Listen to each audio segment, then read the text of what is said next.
Glad to know you're still there.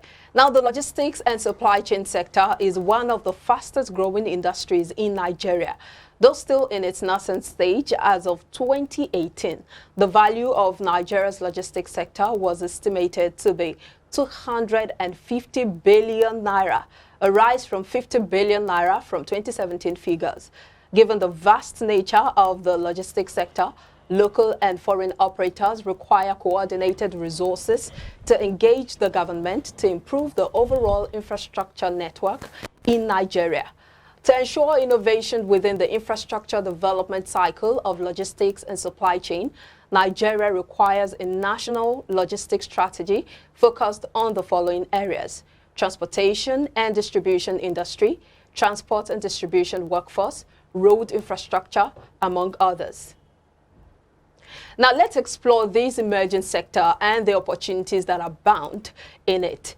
Let's get talking. Leo Isah, business analyst, joins me on the show this morning. Good morning to you. Good morning. Thank you so much for joining us on Business Breakfast. Thank you. Now, looking at this sector, it is one of the fastest growing sectors in Nigeria.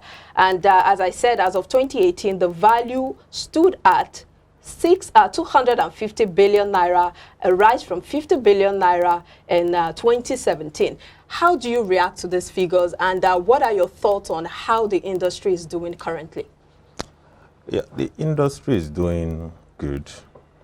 The values that you've spoken about are real, but there are lots of challenges that come with the industry.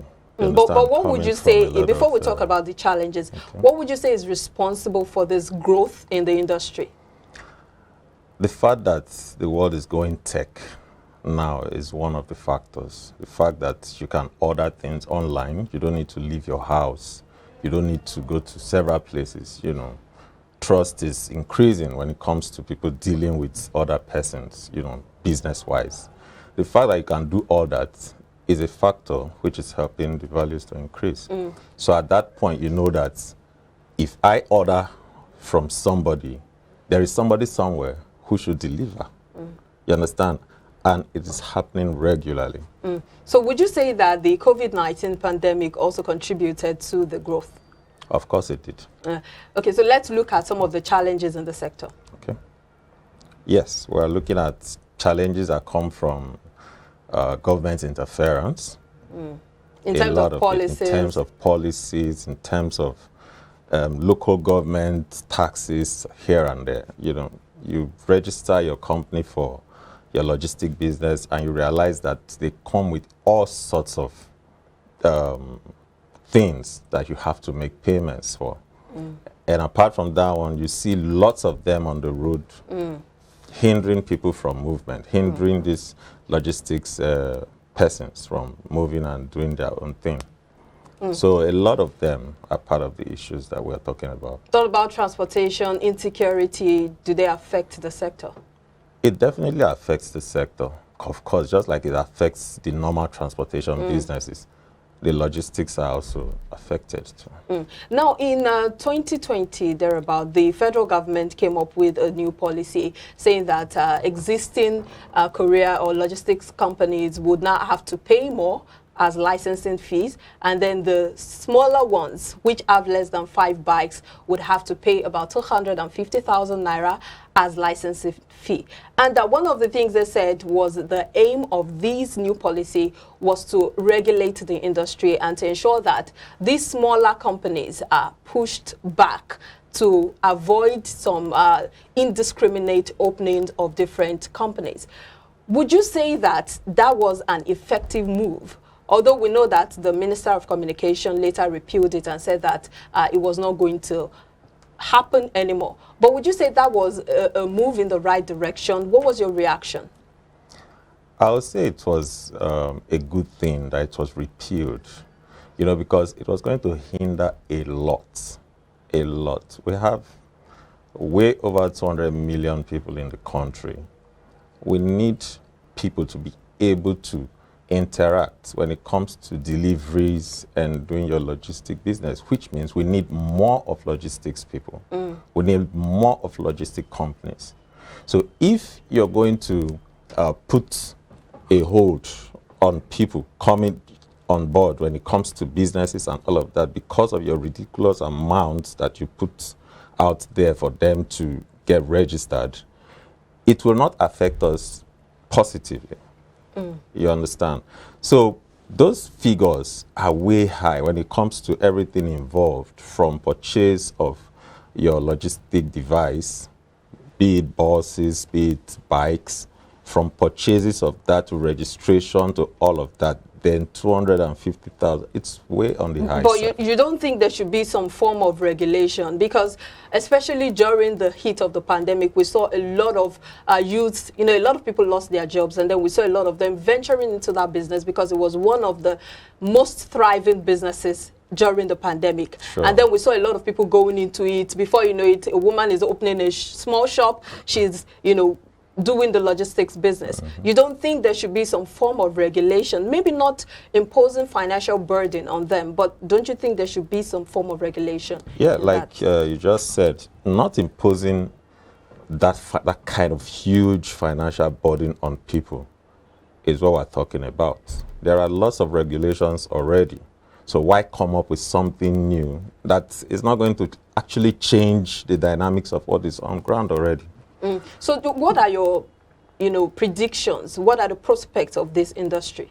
The prospects of this industry is that it will increase vastly. It will really, really increase, except for government still coming in with such unexpected policies.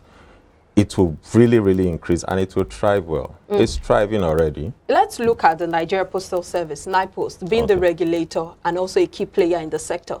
A lot of people have said that this shouldn't be, considering the fact that who regulates NIPOST? If NIPOST is a player in the sector and they're also serving as a regulatory body, do you see any clash of concerns there? There is definitely conflict of interest when it comes to NIPOST regulating the same body. Of course, they will do it to their own favors. So it shouldn't be so. But that's what we have right now. That is what we have, but it shouldn't be so. Although there are talks about unbundling it, the federal government has said they started this talk since 2020, but right now they're saying that they would conclude the unbundling this January 2022, and that it would be unbundled into 3 commercial sectors. Do you see that as a way to go? We are hoping that it will happen. We are hoping that it will happen. You don't sound optimistic about it. Of course, I'm not optimistic, but we still hope that it will all come to pass. Now, what would you say is the federal government's drive, especially when it comes to NIPOST and the postal sector? Because a lot of countries have talked about, yes, regulating, privatizing the postal services in their countries, but there's always that fear of not totally relinquishing power, you know, when it comes to the postal services in any country. Do you see the federal government towing that line? Privatizing it, that is. Privatizing it, I don't see the federal government towing that line, because they know the gains of, you know, the logistics and all of that. I don't see them. But should it be about the gains they see, or what would be beneficial to the economy? In my opinion, I see it more as the gains than what is beneficial to the economy. Do you see corruption playing a key role in this? Well, that depends. That depends. It depends on the people, the players in the whole setup. But for me, it should be privatized.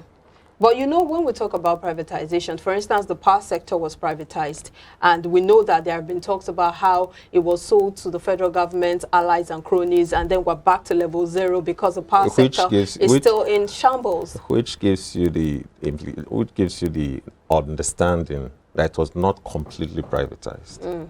Because if it were, we won't have issues in the power sector. We won't have challenges of what is happening with light and all of that. There are lots of issues coming up in those sectors, you understand. But when you fully privatize, the new players in the game know that I have to make my profits. I have to do this too. You understand? They play the game with the business mentality, and they make sure that they do the things the right way. But as soon as government gets involved, there are lots of issues that come up. So, but you are saying you want it to be privatized, as Exactly. a lot of economists have also suggested. Sure, fully. But then there would need to be a level of transparency and accountability Sure. if that is going to happen effectively. Sure, that is why.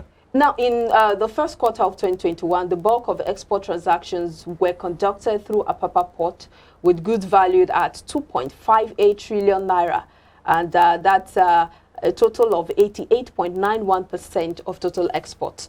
What are the indicators to show how such transactions are translated, especially how it affects the Nigeria economy and the rate of poverty? Yeah, the indications to that is that it is meant to help the economy in way of the GDP, in way of, the financial growth of the economy. How it plays out in the government setting is what I cannot really say for now. But the truth is, having that figure is something that is supposed to help with the growth of the economy, surely. Yes, but when we look at the Apapa port, and especially Nigeria's portal system, you discover that although the country has different portal ports in different places like Port Harcourt, we see a lot of concentration and focus on the Apapa port, which of course has led to the long-standing gridlock there. Do you see that affecting the logistics sector in any way? Yeah, it's affecting the logistics sector because the port itself is more like congested. And that is mainly because we have the bulk of people from overseas coming in through Lagos. So all their businesses come in from this angle of, so when they talk of other ports, it's easier to come in here, do your business, and go to other places than go to other ports, especially depending on where your final destination is. But apparently, even if a good or a particular product has to go to other parts of the country, it still has to come through the Apapa port. Surely, because of course, I'm traveling, I'm going to come to Lagos, so why should I expect my goods to go to somewhere else? So what strategies do you think can be put in place, especially when it comes to developing the logistics sector in Nigeria? Yeah, lots of strategies. The challenge is not about all of the strategies. The challenge is about government looking into the sector and making the right decisions. Yes, so I don't want us to be vague. I want us to hit the nail on the head. What are these right decisions you're talking about? The right decisions has to do with taking out lots of those charges they come up with. Like we said, thank God they repealed the act. Taking some of these local government taxes and all of that out of the way. The regular taxes should be there, but not the ones that are not needed. Thank you so much, Leo. It's our business analyst, for your thoughts on the show this morning. Thank you so much.